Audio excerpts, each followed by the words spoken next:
বন্ধুরা, এখন আমরা বেরিয়েছি দুজনা ঘুরতে। তো সত্যি মানুষ পাখির জাত, তাই না?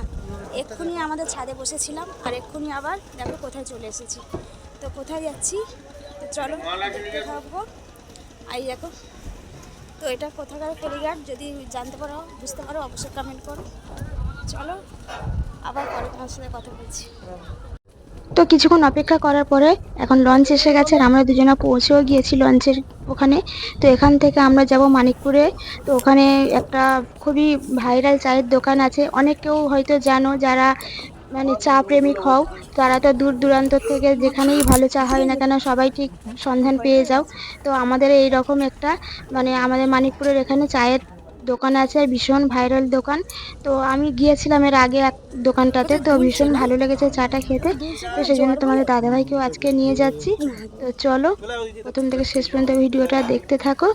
আর কিভাবে আমরা এলাম, হেভি তো লাগছে আমরা না? বাড়ি থেকে মানে বাইক না স্কুটি করে আমরা আকরা ফেরিঘাটে এসেছি। তো ওখান থেকে আমরা এখন লঞ্চে করে ওপারে যাব। ওপারে গিয়ে আবার তোমাদের সঙ্গে কথা বলছি। তো চলো যাওয়া যাক। আর দেখো বিকালের ভিউটা এতটাই সুন্দর লাগছে যে তোমাদেরকে কি বলবো, মানে সেই দীঘা দীঘা ভাব, যেন সূর্য পুরো কতটা নিচে মনে হচ্ছে, চারিদিকে জল আর মাঝখানে আমরা, এতটা সুন্দর লাগছে যে তোমাদেরকে কি বলবো।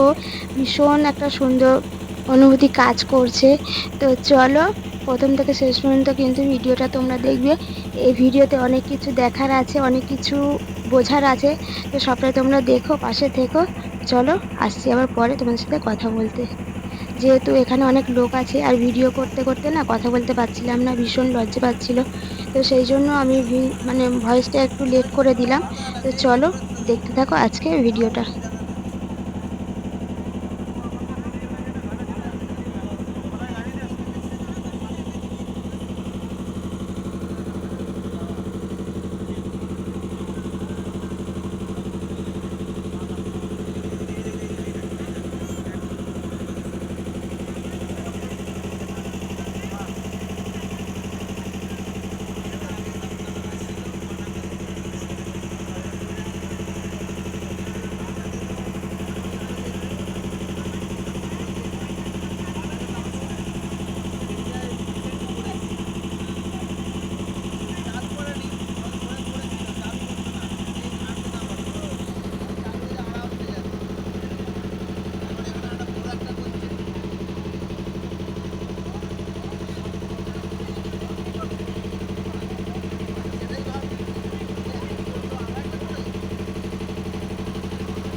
চলে এসেছি, এখন নামবো।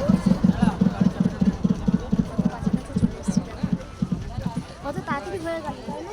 দেখো এক্ষুনি ওই দিকে ছিলাম, আবার এইদিকে চলে এলাম।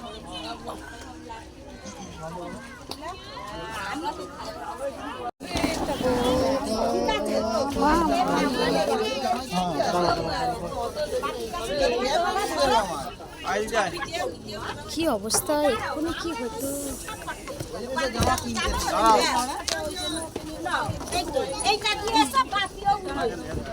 বাবা কি যেরকম ভুলে গেল।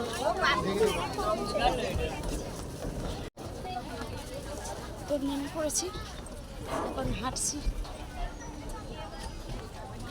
কি যেন ভয় লেগে গেছিল না, হঠাৎ করে দূরে চলে গেল।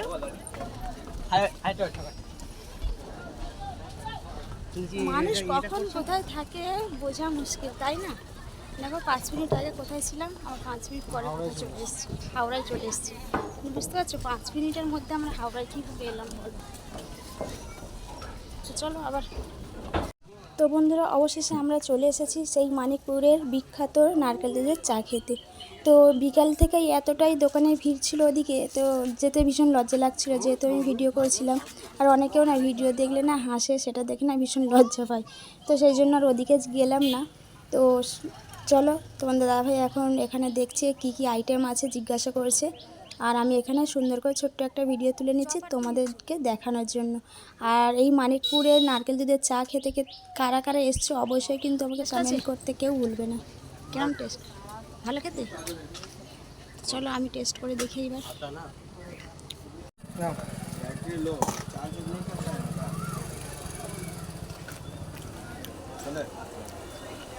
কেমন খেতে বলো? আমি এখনো খাইনি, গরম। খেতে দেখো। এই হনুমান বাবু, দেখ দেখ দেখ দেখ। ওটা আটা বল। হুম,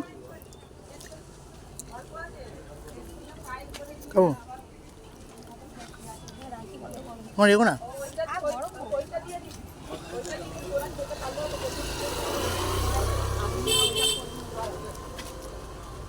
ওটা হেবি না?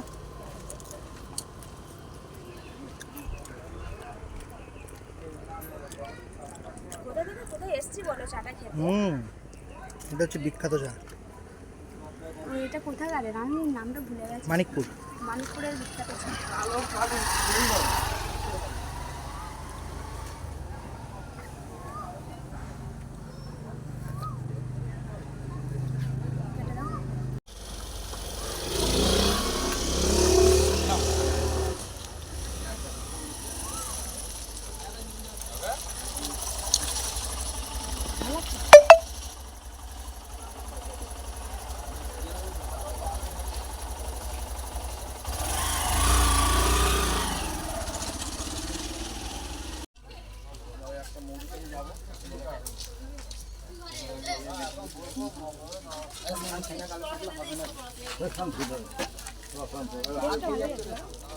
তো চাটা খাওয়া হয়ে গেছে, এখন আমরা চপ খাচ্ছি আর ও খাচ্ছে স্যান্ডউইচ খাচ্ছে।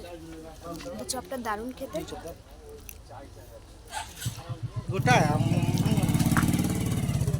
কত বড় নিয়ে নিল দেখো। চলো খেয়ে নিই। তোর এতটাই টেস্ট লেগেছে, ও বারবার খালি যাচ্ছে আর একটা করে কিনছে।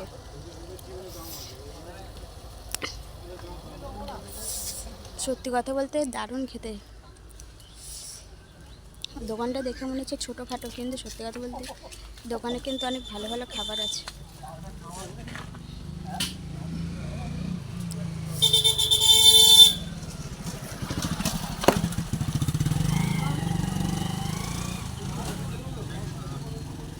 হ্যালো,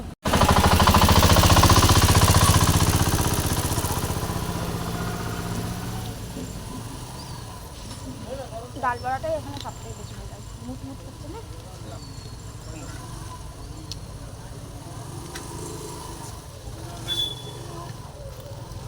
ঘরে যতই বানিয়ে খাই, দোকানের টেস্টের মধ্যে কিন্তু টেস্ট হয় না, তাই না বলো?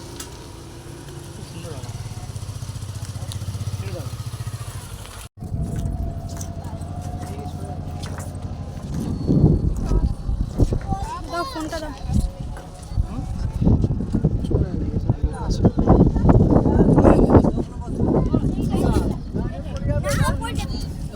চলে এসছে আমাদের লঞ্চ।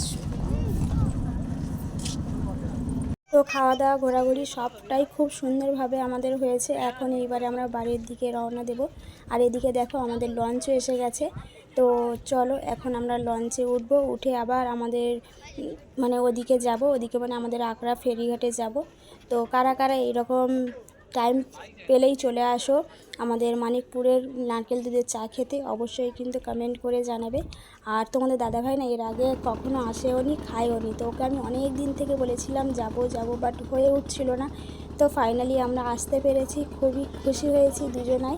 আর আজকে বিকালটা খুব সুন্দরভাবে দুজনে একে অপরের সঙ্গে কাটিয়েছি, দারুণ এনজয় করেছি, দারুণ মজা করেছি। সত্যি শুধু টাকা থাকলে হয় না, নিজেদেরকে একটু সময় বার করতে হয়, ব্যাস তাহলেই কিন্তু সুখ আপনি নিজের কাছে চলে আসবে। অনেক টাকাও লাগবে না আর অনেক জিনিসপত্রও লাগবে না, শুধু একটু সময় হলেই কিন্তু একে অপরের ভগবানকে অনেকটাই খুশি করা যায়। আর অনেক দিনের ইচ্ছাটা আজকে আমাদের খুব সুন্দরভাবে পুরো হয়ে গেল। আর সত্যি বিকাল থেকে সন্ধে কীভাবে গড়িয়ে গেল আমরা বুঝতেই পারলাম না, যেন মনে হলো এই মাত্র এলাম আর এই দেখো এক্ষুনি সন্ধে হয়ে গেল। আর এদিকে দেখো কত বড় জাহাজ যাচ্ছিল, আর তোমাদের দাদাভাই বলছে এটা ভিডিও কর ভিডিও কর, তো সেই জন্য আমার হাতটা ধরেছিল আর আমি এখানে ভিডিও করছিলাম। আর ও যা ভয় পাচ্ছিল, তুই উঠে দাঁড়াবি না, তুই ওদিকে যাবি না, মানে সারাক্ষণ ও আমাকেই মানে গাইড করতে করতেই ব্যস্ত। আর এখানে দেখো আমি ওর কথাই শুনছিলাম না, আমি কিন্তু ভিডিওটা করছিলাম। আর মানে আমাদেরটা তো কি ভুটভুটি না কি বলে আমি অতটা জানি না সত্যি কথা বলতে। আর ওদিকে কিন্তু লঞ্চটাও চলে গেল, অনেকটাই বড় ছিল। আর দেখো সন্ধে গড়িয়ে গেছে আর ও তো আমাকে ভিডিওই করতে দিচ্ছিল না, যে না ভিডিও করতে হবে না, যতটুকু হয়েছে অতটুকুই থাক, বেশি বড় ভিডিও করতে হবে না, তুমি ঠিকঠাক বসো। উরি বাপরে বাপ, ওর আমার প্রতি কত মানে কথা তোমাদেরকে কি বলবো। আর দেখো কথা বলতে না বলতে আবার চলে এলাম আমরা আমাদের আকরা ফেরিঘাটে। তো চলো এখন যাওয়া যাক আর তোমাদেরকে দেখাই। চলো, এক তো সন্ধেবেলা এখনও পর্যন্ত কত ভিড়। আর শুনেছি যত সন্ধে হয় নাকি মানে ওই চায়ের দোকানটায় ভিড় হয়। যেহেতু আমরা অনেকটা দূর থেকে এসেছি তো অতটা রিস্ক নিলাম না, চলে এলাম। আর ওই যে আমাদের টিকিট কাটাটা দেখালাম, তো যেতেও টিকিট লাগলো আসতেও টিকিট লাগলো। আমি ভেবেছিলাম কী বলো তো, যে হয়তো একবার টিকিট কাটলেই হয়ে যায়। ও বাবা, আসার সময়ও দেখছি যে টিকিট কাটতে হচ্ছে। তো চলো আজকে ভিডিওটা কেমন লাগলো অবশ্যই কমেন্ট করে জানাবে। আসছি আবার পরে।